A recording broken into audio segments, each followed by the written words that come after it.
Hi, I'm Pastor Jim Park, and welcome to There's a New Day Coming television program, which is being produced by the Hope Channel Philippines.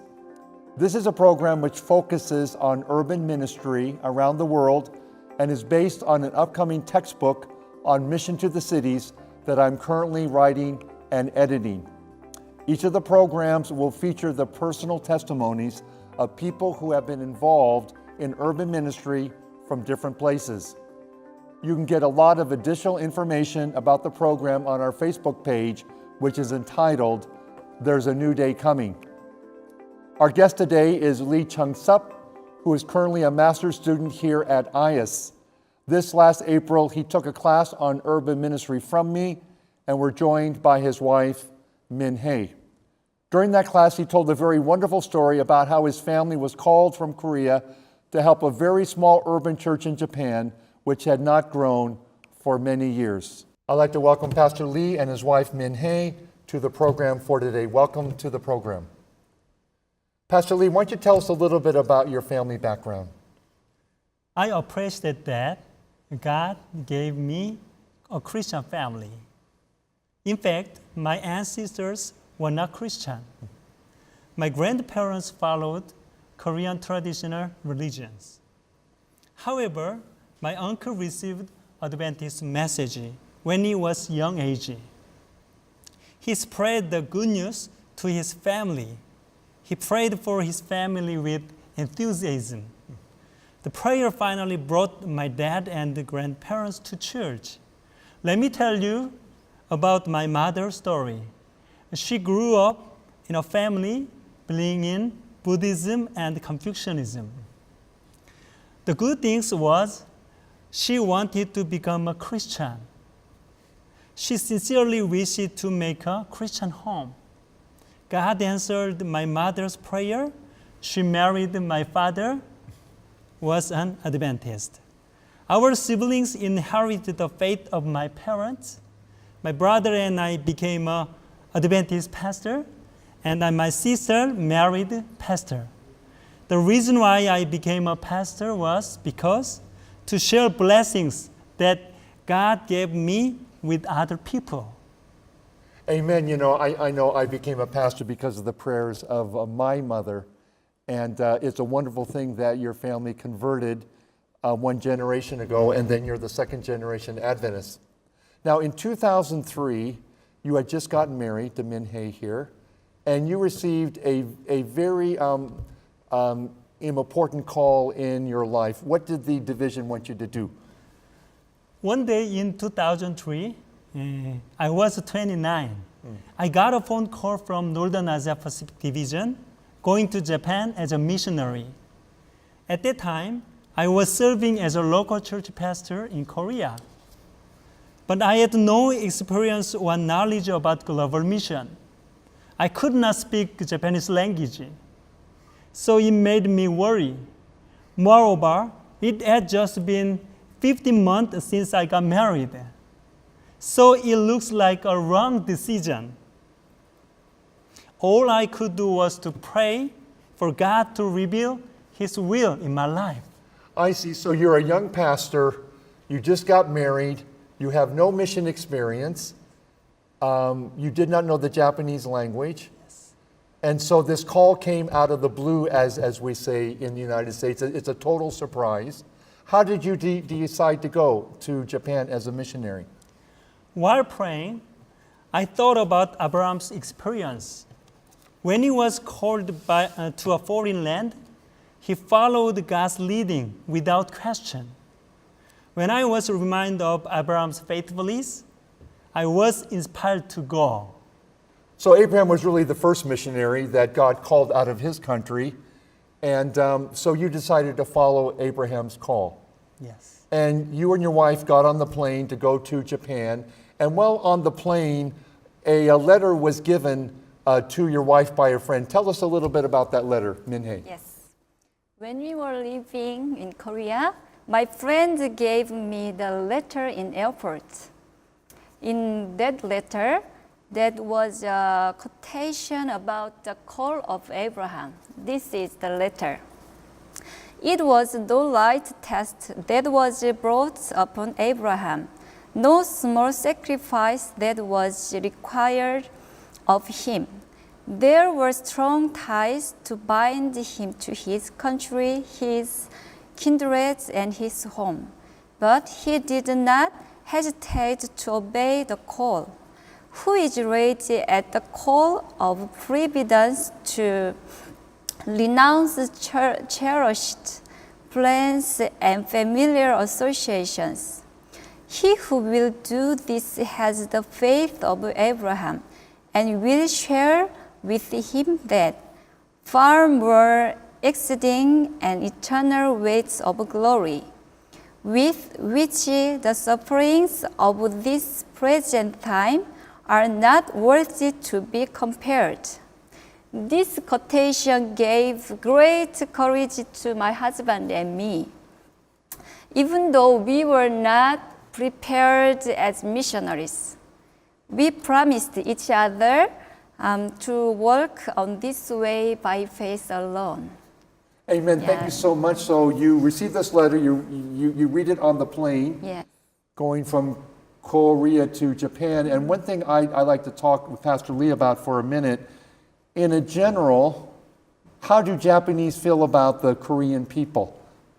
Traditionally, some Korean people don't have good feelings to Japanese because they colonized us. In Japan, the Koreans often experience discrimination. That's why some people were worried of me. Because here you're going as a foreigner, some people don't look on Korean culture positively, and here you're going to a foreign country already being looked upon in a negative way. And I think that's an important part of the story. What was your experience learning the Japanese language? Was it hard? Was it easy? What happened? After reaching Japan, the first challenge was to study Japanese language or Nihongo. I didn't even know Japanese alphabet. All I could do was just seek the power of God and study the language faithfully. Every day we studied holding on the promise of God, Philippians 4:13. I can do everything through Him who gives me strength. After a year, I gained the ability to speak Japanese fluently. I believe that the Lord had given us the gift of language. So could you speak some Japanese to our audience today, like say good afternoon in Japanese? おはようございます。ありがとうございます。 Very, very nice. So you learned to preach in Japanese. Yes. What did the Japanese people feel when you started speaking Japanese people to them fluently? They are very happy when we speak Japanese language. Yeah. Sometimes the surprising. Yes. How about you, Minhei? Did you also learn the Japanese language? Yes. Do you still speak Japanese at home a little bit to keep it Yeah. up? Yes. Very, very nice. So tell us a little bit about the church that you were assigned to. Was it a big church or small church? My mission field was Yamanashi-ken, Kou City. There was a 60-year-old small home church. It was really dead church and was about to be shut down because it had not grown for a long time. So we began meeting the church members and listen to the circumstances. Soon we decided to hold evangelistic meeting along with a Korean language class and a cooking class. Now, please tell us how many people would go to this church normally on a Sabbath? When we arrived there, first, there were 3 or 4 church members. 3 or 4? Yeah. How old were they? Most of them were 60 or 70 years old. So they were older members. Yeah.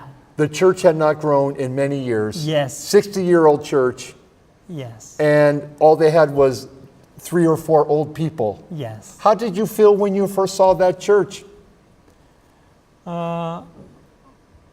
we prayed to God how we develop the church. So you wanted to grow the church. Yes. That's why you were sent there. Yes, So you had a year of language training. yes, You started meeting with the members, and as you said, you decided to give some Korean cooking or Korean language class, some community classes. yes. And how did that, how successful was that? In this way, we tried hard to gather as many people as possible in the church, but despite all of the efforts, it wasn't easy to make the public interested. So people didn't come. Yeah, they You didn't gave come. these programs Yeah, just came. for the class, Yeah, class. but you were hoping they would come to the church. Yeah, not come on Sabbath day. Didn't come on Sabbath day. Yes. So what did you do? While I kept trying my ways, God was opening the mission in His way. That way was to spread God's influence to our neighbors through our deeper conversion. So God had to convert you first, Yes. the church members and you first. Yeah, because we believe church members should be converted first. So you felt that there needed a first conversion in the church members. Maybe that was stopping God from working in the community. Yes. So what did you do? Did you pray, study the Bible? What did you do? Like in the upper room before Pentecost, we began to open our heart to one another. We confessed our weakness and repented of our lack of love. That's pretty amazing, because usually you want to do something, but now you're saying, maybe we're not loving enough. Maybe we don't really love the people around here. God, please forgive us. Yes. So you try to have an upper room experience, Yes. like before the day of Pentecost. So after you prayed, you confessed, hey, we're weak. We don't know what to do. Please help us, God. And you prayed. I know the Koreans pray very earnestly. What did God inspire you to do after that? During this period, people came asking help. This included the homeless. Actually, I did not welcome them initially. But as I learned the great love of God, my heart was open to welcome. We provide them with food and clothes and let them come into our house. So you're praying that someone from the community will come to the church. And all of a sudden, the homeless people start coming to your church. Yes. And at first you're saying, I'm not so sure. But then you opened your heart. And Yes. what do you mean you opened your home? Did you feed them in your home? Took care of them? First, my wife and I opened our house and welcomed them come our house. We provide our food and some monies, and we took care of them. Okay, so I know, Japan is a very wealthy society, Yes. but there's still homeless people there. Yeah, I also surprising That there were homeless yeah, people there in a were developed many. country like Yes, Japan. yes. But there were many And not many, But there were some. Yeah, some. that came to Homeless. your church. Yes. Now, what happened as a result of caring for these needy people? Afterward, surprising things began to happen. The church members experienced conversion. Some families restored their faith. So we gave them Bible studies and they were baptized. Another prayer request was for younger people to come to church. When I began working there, most of the members were 60 years old. My wife and I were the youngest. Then God answered our prayers by sending us 8 youth and 9 children. Amazing. Now, the first thing you said is the church members had conversion themselves.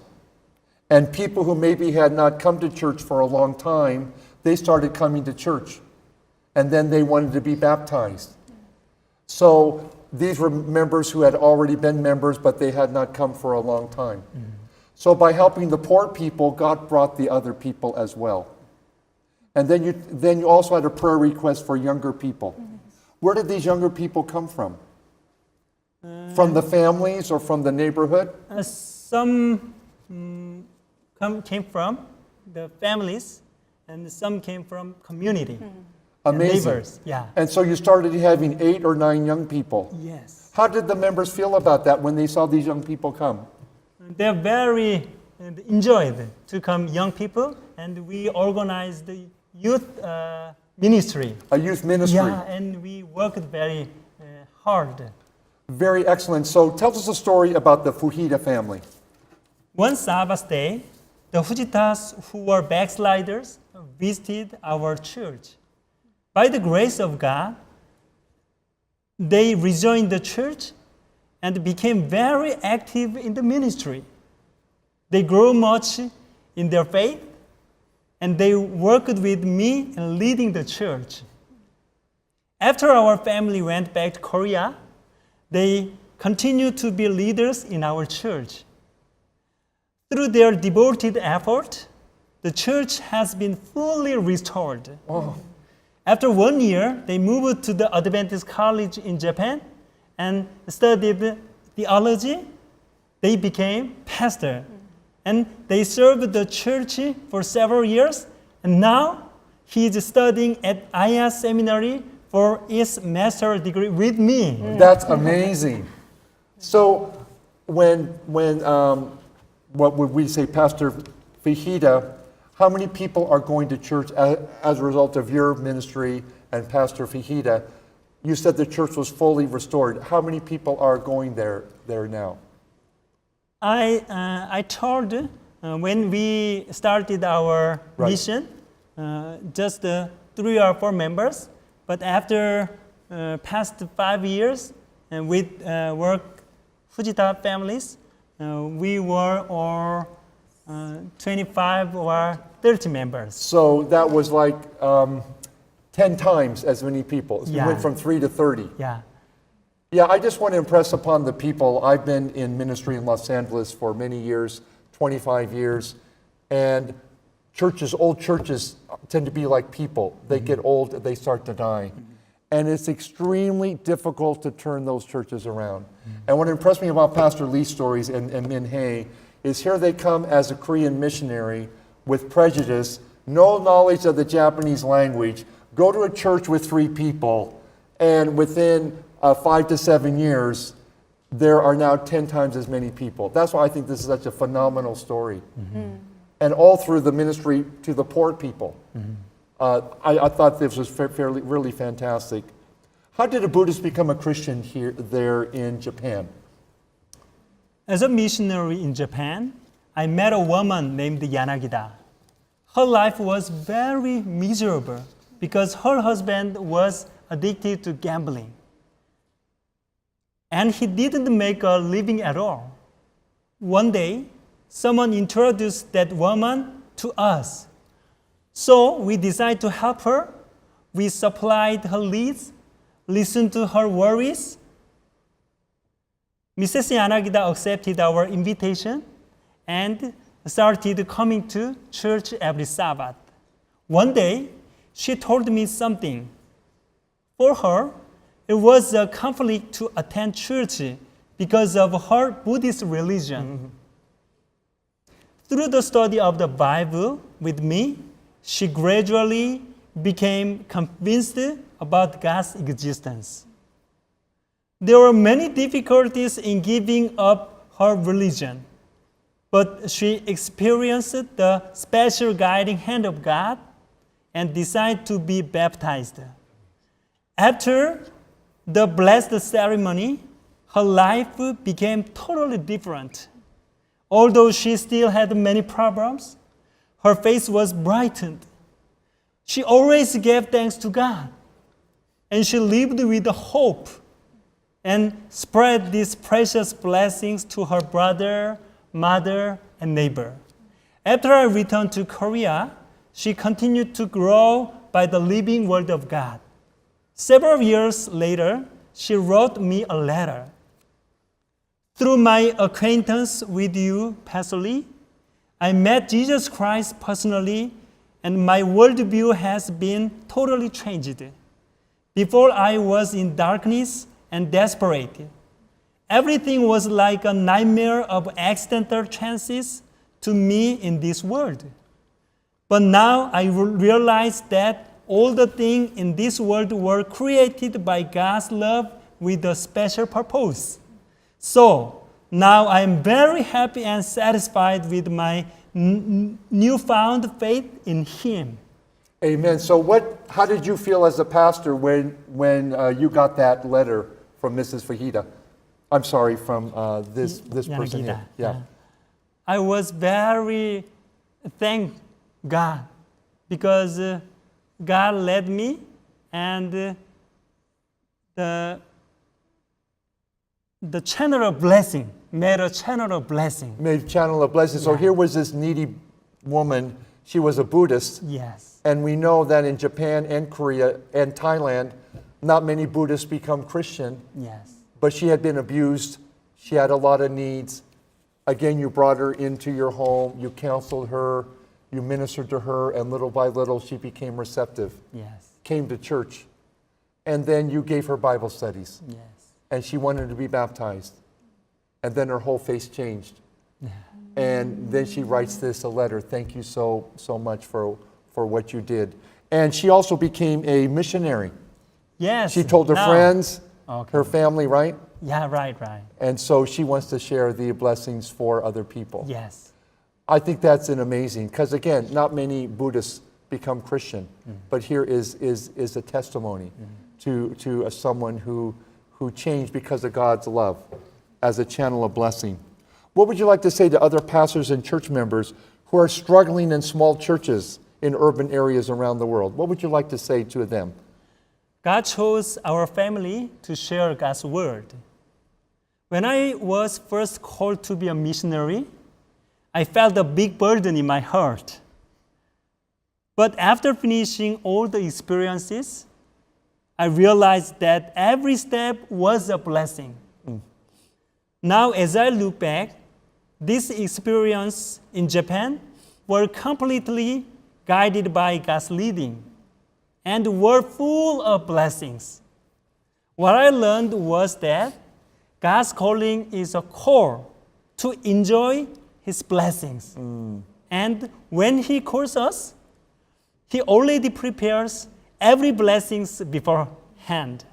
So wherever God calls me from now on, I will follow His leading. Thank you so much. You mentioned about being a blessing. I know you blessed me as a pastor. When I heard your story, I said, I cannot believe a Korean pastor went to Japan and turned around a dead church. That to me is phenomenal, coming out of your country in a foreign country. And so I really appreciate your experience, and we wish you continued success wherever God will lead you, you and Pastor Lee and Min Hei. God bless you. Well, the end of our program has come, and I want to encourage you to visit our Facebook page called There's a New Day Coming. It has additional information such as how to get the print and digital copy of the book called There's a New Day Coming, and valuable links and resources about urban ministry. And remember that this program is based on Jonah 4:11, where God asked the reluctant prophet during the ministry to the lost souls of Nineveh, should I not be concerned about that great city? You know, God was concerned about and is concerned about Japan. That's why He sent Pastor Lee and his wife there in order to minister to the poor people and to revive the church members. And maybe through this program, you will feel His call as well. May the Lord of the harvest send out many laborers into the great cities to prepare a people for the new day that is coming soon. God bless us all.